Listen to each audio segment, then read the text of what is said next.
కట్టి ఊళ్ళోకి వచ్చనమ్మా చాలారి పూలు పెట్టి జాతరులు తెచ్చనమ్మా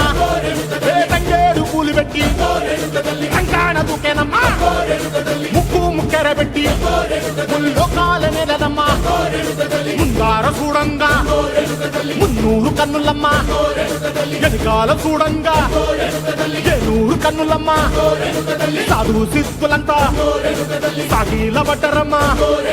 మహారాజు రాజులంతా మొగారిల్లిరమ్మా కోరిక కోరంగా రంగులు పూసినాము ఆశలు తీరంగా ఏసాలు వేసినాము నీకన్నా పెద్ద దిక్కులో కాన ఎక్కడుంది నైవేద్యం పెట్టంగా మా కాడ ఏమిటుంది మనలన్నీ అలకిచ్చి మరమీయవే తల్లి కన్నా బిడ్డల